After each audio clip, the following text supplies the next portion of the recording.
بسم اللہ الرحمن الرحیم۔ السلام علیکم۔ اسلامک ڈرافٹ کے معزز خواتین و حضرات، آج کی اس ویڈیو میں آپ جانیں گے کہ شداد کون تھا، اس نے خدائی کا دعویٰ کیوں کیا تھا اور اللہ پاک نے اس کے خدائی کے دعوے کو کیسے عبرت کا نشان بنایا تھا۔ ناظرین، حضرت داؤد علیہ السلام کے عہد نبوت میں شداد ایک جابر اور ظالم بادشاہ تھا۔ حضرت داؤد علیہ السلام نے اسے ایک اللہ کی عبادت کی طرف بلایا اور اس تک اللہ کا پیغام پہنچایا، لیکن اس کی ہٹ درمی کی انتہا یہ ہوئی کہ اس نے نہ صرف یہ کہ حضرت داؤد علیہ السلام کی نبوت اور اس کی وحدانیت سے انکار کیا، بلکہ اپنے خدا ہونے کا دعویٰ بھی کر دیا۔ اپنے خدائی کے ثبوت کے طور پر اس نے زمین پر ایک جنت بنوائی۔ شداد کی بنائی ہوئی اس آرضی جنت میں ساری آسائشیں، سہولتیں اور تکلفات موجود تھے جو اس نے حضرت داؤد علیہ السلام سے اللہ کی جنت کے بارے میں سن رکھے تھے۔ جب یہ جنت تیار ہو گئی تو شداد اسے دیکھنے کے لیے نکلا، لیکن ابھی وہ اپنی بنائی ہوئی جنت تک پہنچ بھی نہیں پایا تھا کہ راستے میں اس کی روح قبض کر لی گئی، اور اس طرح شداد اپنی بنائی ہوئی جنت کو دیکھنے سے بھی محروم رہ گیا۔ تو ناظرین کرام، آج ہم آپ کو قوم عاد کے بادشاہ شداد کا واقعہ مکمل تفصیل سے سنانے جا رہے ہیں۔ ناظرین، شداد کے بارے میں کہا جاتا ہے وہ قوم عاد کا بادشاہ تھا جس کی طرف اللہ کی جانب سے حضرت ہود علیہ السلام کو بھیجا گیا تھا۔ اللہ تعالیٰ نے اس قوم کو غیر معمولی قد و قامت اور قوت عطا فرمائی تھی۔ ان میں سے ہر شخص کا قد کم از کم 12 گز کا ہوتا تھا، اور طاقت کا یہ حال تھا کہ بڑے سے بڑا پتھر جس کو آج کل کی دنیا کے کئی آدمی مل کر بھی نہیں اٹھا سکتے تھے، اس قوم کا ایک آدمی ایک ہاتھ سے اٹھا کر پھینک دیتا تھا۔ یہ لوگ طاقت اور قوت کے بل بوتے پر پورے یمن پر قابض ہو گئے۔ قوم عاد کے دو بادشاہ خاص طور پر بہت جاہ و جلال والے تھے، اور وہ دونوں بھائی بھی تھے، جس میں ایک کا نام شدید تھا جو بڑا تھا، دوسرے کا نام شداد تھا جو اپنے بڑے بھائی کے بعد تخت نشین ہوا۔ یہ دونوں وسیع علاقے پر قابض ہو گئے تھے اور بے شمار لشکر و خزانے انہوں نے جمع کر لیے تھے۔ شداد نے اپنے بڑے بھائی کے بعد سلطنت کی رونق و کمال کو عروج تک پہنچایا۔ اس دور میں کسی بادشاہ میں اتنی جرأت و طاقت نہیں تھی کہ شداد کا مقابلہ کر سکے۔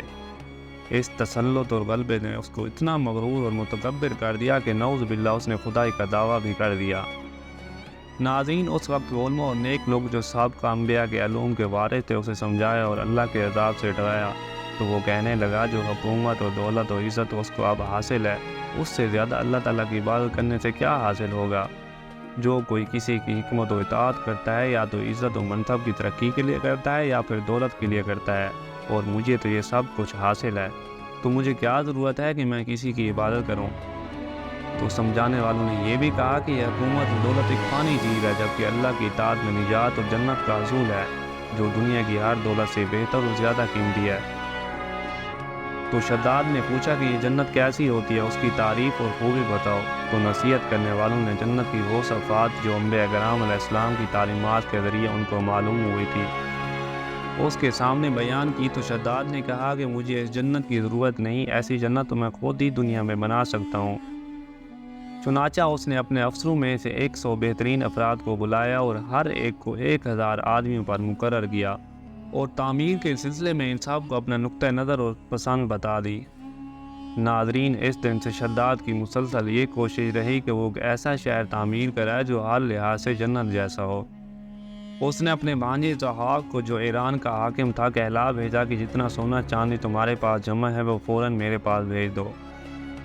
اس کے بھانجے نے ایسا ہی کیا، اور شداد نے پورے ملک میں اپنے کرندے روانہ کیے جو بہت بڑی مقدار میں سونا چاندی جمع کر کے لائے۔ شداد نے جنت بنانے کے لیے ملک شام کے ایک صحت افزا مقام کوہ عدن کو منتخب کیا، اور اس کے متصل ایک مربع شہر جو 10 کوس چوڑا اور 10 کوس لمبا ہو بنانے کا حکم دیا۔ اس شہر کی بنیادیں اتنی گہری کھدوائی کہ پانی کے قریب پہنچا دی، پھر ان بنیادوں کو سنگ سلیمانی سے بھروا دیا۔ جب یہ بنیادیں بھر کر زمین کے برابر ہو گئی تو ان پر سونے چاندی کی اینٹوں کی دیواریں چنی گئیں۔ ان دیواروں کی بلندی اس زمانے کے گز کے حساب سے 100 گز مقرر کی گئی، اور جب سورج نکلتا تھا تو اس کی چمک سے دیواروں پر نگاہ نہیں ٹھہرتی تھی۔ اس کے علاوہ ماہر معماروں کے ذریعے وہاں ایک مضبوط اور مستحکم حصین تعمیر کرائے، جس کے اندر سونے اور چاندی کا محل تعمیر کرایا، اور اس کی دیواروں کو قیمتی جواہرات سے سجایا گیا۔ اس نے شہر کے وسط میں ایک ایسی نہر بنوائی جس کے پانی میں ہیرے جواہرات بہتے تھے۔ سونے کے ایسے درخت لگوائے جن کی خوشبو میں مشک و عنبر بھرا گیا تھا۔ جب ہوا چلتی تھی تو مشک و عنبر کی خوشبو پورے شہر میں پھیل جاتی تھی۔ ناظرین، بیان کیا جاتا ہے کہ شداد نے محل کے چاروں طرف سونے کی اینٹوں سے 12,000 کمرے تعمیر کرائے اور ہر کمرے کو یاقوت اور ہیرے جواہرات سے مزین کیا گیا۔ اس کے علاوہ دنیا کے ہر کونے سے خوبصورت جوان عورتوں کو وہاں لایا گیا۔ یہ عظیم الشان جنت نما شہر تقریباً 12 سال میں مکمل ہوا۔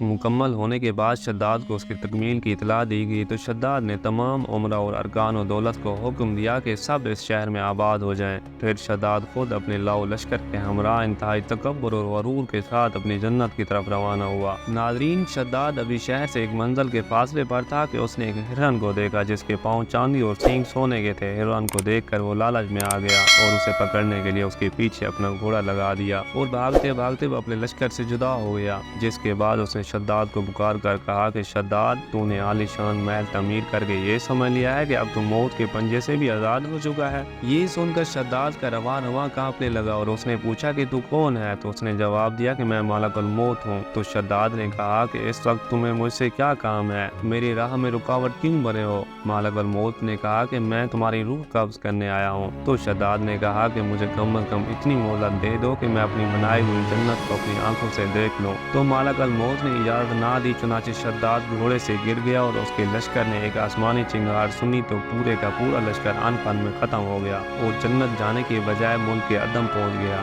جبکہ ایک اور روایات میں ہے کہ جب شداد شہر کے دروازے پر پہنچا تو ابھی اس نے گھوڑے کی رکاب سے ایک پاؤں نکال کر دروازے کی چوکھٹ پر رکھا ہی تھا کہ اس نے وہاں پہلے سے ایک اجنبی شخص کو کھڑے ہوئے دیکھا۔ تو اس نے پوچھا کہ تو کون ہے؟ تو اس نے کہا کہ میں ملک الموت ہوں۔ تو پوچھا کیوں آئے ہو؟ تو اس نے کہا کہ تیری جان لینے آیا ہوں۔ تو شداد نے کہا مجھے اتنی مہلت دے دو کہ میں اپنی بنائی ہوئی جنت کو دیکھ لوں۔ تو جواب ملا کہ مجھ کو حکم نہیں۔ تو کہا کہ چلو اس قدر فرصت ہی دے دو کہ میں گھوڑے سے اتر آؤں۔ تو جواب ملا کہ اس کی بھی اجازت نہیں۔ چنانچہ شداد کا ایک پاؤں ابھی رکاب میں اور دوسرا چوکھٹ پر ہی تھا کہ ملک الموت نے اس کی روح قبض کر لی۔ پھر حضرت جبرائیل علیہ السلام نے بڑے زور سے ایک ہولناک چیخ ماری کہ اس وقت تمام شہر بما اپنی عالی شان سجاوٹوں کے ایسا زمین میں سمایا اس کا نام و نشان تک باقی نہ رہا۔ قرآن پاک میں اس کا ذکر اس طرح ہوا ہے، ترجمہ: وہ جو ارم تھے بڑے ستونوں والے اور شہروں سے اس کے مانند کوئی شہر شاندار نہ تھا۔ ناظرین، شداد اور اس کی جنت کا انجام بہت سی تفاسیر میں لکھا ہے کہ بادشاہ اور اس کے لشکر کے